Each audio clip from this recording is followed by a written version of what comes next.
Olá, hoje vamos falar sobre o nosso Challenge R3. Elaboramos um sistema de registros médicos baseado na plataforma Corda.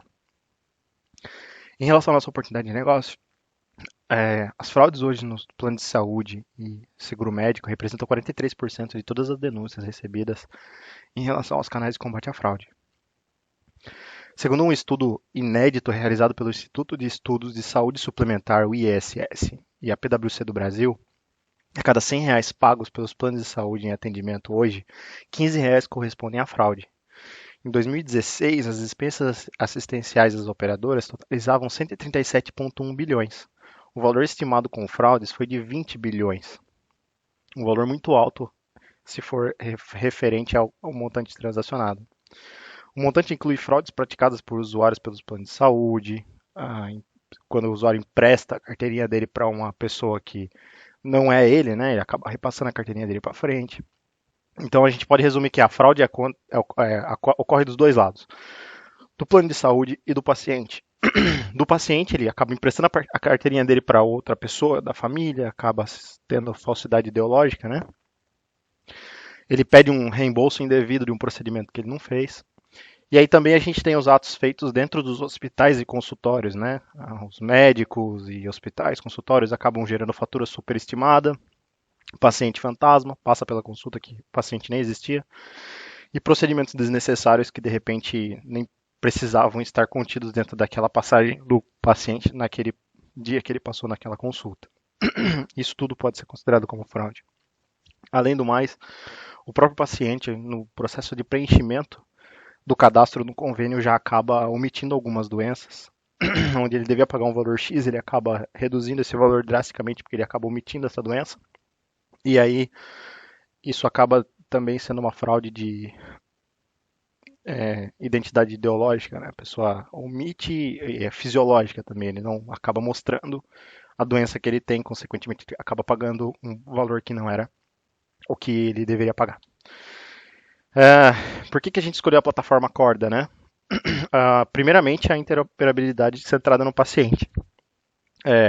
Os dados médicos hoje, eles devem ser possuídos pelas operadoras e autorizados a ser utilizados pelos titulares dos dados, ou seja, o paciente ele precisa autorizar que quem tem posse daqueles dados pode transferir aquela informação para frente, né? No caso, clínica, hospital, laboratório.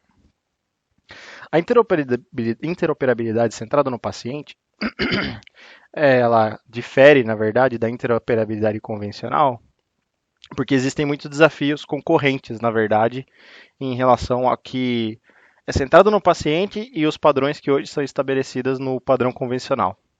E é justamente essa motivação que faz com que a gente venha para a plataforma Corda e acaba centrando isso dentro do controle do paciente. E em relação à plataforma Corda também, um dos aspectos que faz a gente vir para esse lado é em relação a ser uma plataforma segura e privada. Mais do que comprovado que a plataforma Corda consegue oferecer uma segurança em relação aos dados que estão sendo transacionados ali. E a privacidade ela é mantida porque a arquitetura da rede ela não trabalha com o protocolo gossip, ela não espalha para todos, ela só espalha para os nós que estão envolvidos, né? E aí a gente tem alguns desafios em relação a essas implementações. A primeira, padrões dos dados que a gente está trafegando, se a segurança e a privacidade realmente está sendo respeitada pelas instituições que estão operando dentro da nossa rede. A gente tem também a escalabilidade e a velocidade hoje que a gente consegue aumentar com corda. Temos alguns incentivos e a parte de governança acaba sendo melhor aí em relação à plataforma Corda.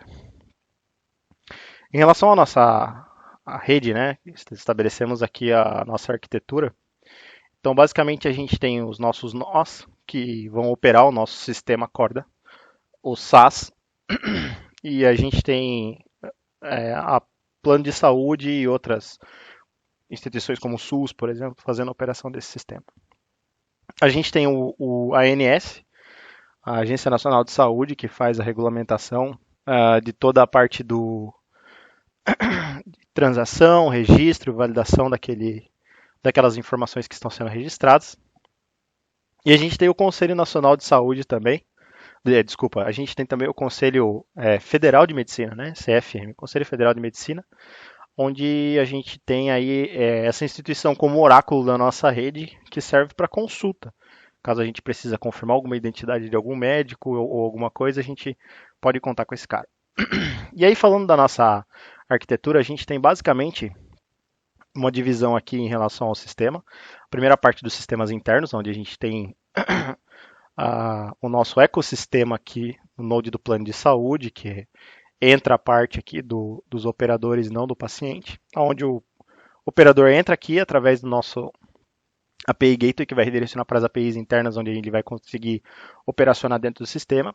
Essas APIs, por sua vez, vão chamar o CoreDep. Esse CoreDep vai fazer os fluxos, fazer os registros. E aqui a gente tem uma segunda parte que repete o mesmo fluxo de cima, só que falando para a parte do paciente agora, onde ele vai ter também o acesso do device dele diretamente no API Gateway, que vai desencadear as chamadas para as APIs, que vão comunicar diretamente com o CoreDep, e o CoreDep vai acabar fazendo todos os seus fluxos e registrando as transações referentes àqueles pacientes.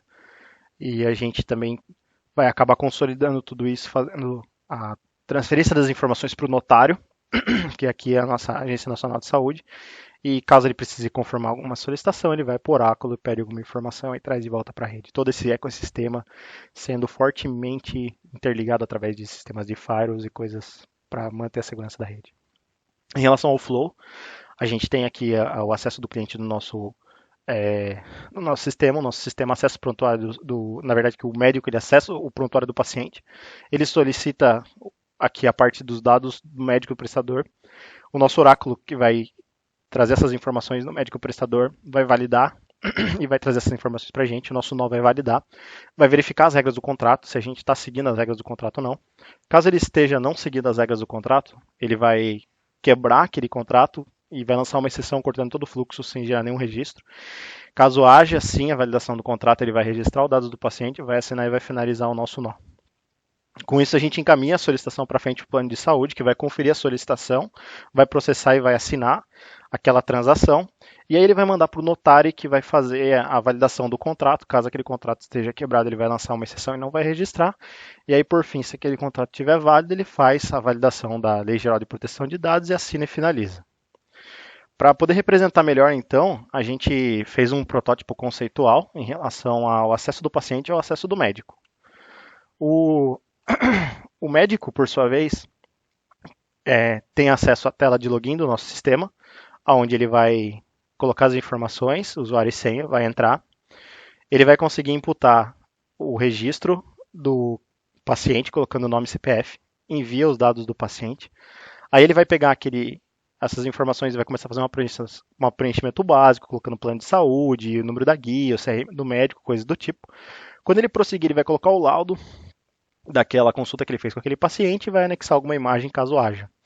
A gente consegue listar os últimos registros que foram feitos em relação àquele paciente, né? Também existe uma forma de ver a ficha completa. Quando a gente verifica a ficha completa, a gente consegue ver os hábitos de estilo de vida, tipo sanguíneo, doenças crônicas e enfermidades.